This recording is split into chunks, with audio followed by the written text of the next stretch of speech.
This, actually, is how you should apologize, because most of us are really bad at it.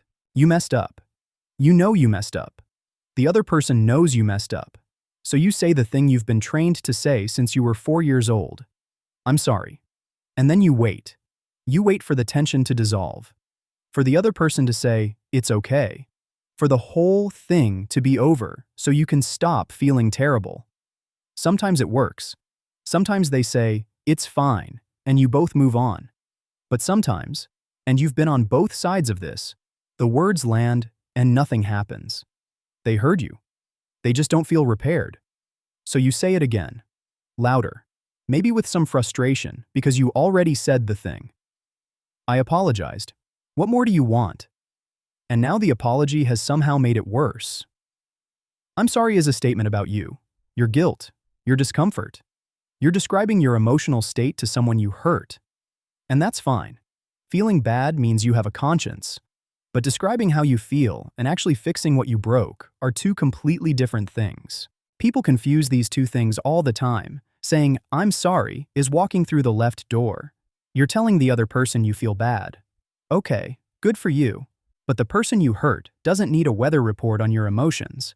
They need to know you understand what happened, that you're taking responsibility, and that you have a plan so it doesn't happen again. That's the right door.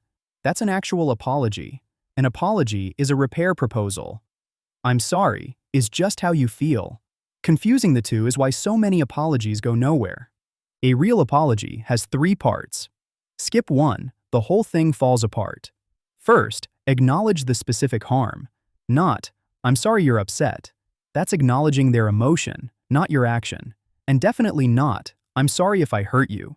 That if is doing a lot of heavy lifting to avoid admitting anything actually happened.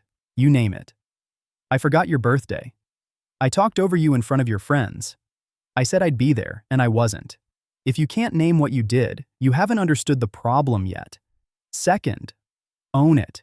No conditions. This is where most apologies go to die. I'm sorry, but I was stressed. I'm sorry, but you also did this thing. Every word after but erases every word before it. The other person doesn't hear the apology anymore. They hear the excuse. Owning it means, I did this. The impact on you is my responsibility. No backstory, no but.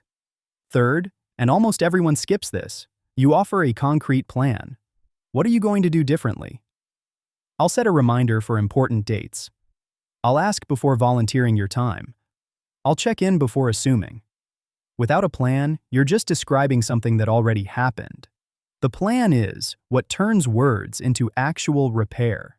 Acknowledge, own, change. That's all of it. You back your car into someone else's car in a parking lot. You get out. They get out. The damage is right there. A dent, some scratched paint, maybe a cracked taillight. You walk up to them and say, I feel really bad about this. And then you get back in your car and leave. That's what I'm sorry sounds like. You told them how you feel. The bumper's still broken. Or you say, I backed into your car. That dent is my fault. Here's my insurance information. I'll cover the repair. Same accident. Completely different outcome. The first version described your feelings and left them with damage. The second named what happened, took responsibility, and offered a fix. Relationships work the same way.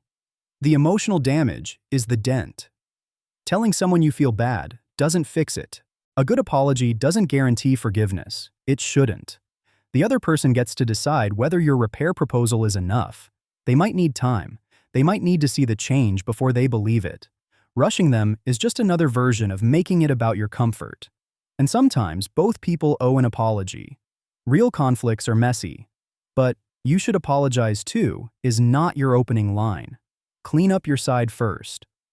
What the other person does with theirs is their business.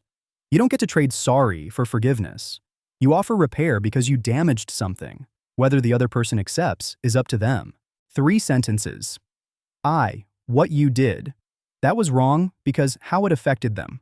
Going forward, I will specific change. No but, no if, no backstory. Strip the qualifiers. Every but is an escape hatch. Every if is plausible deniability.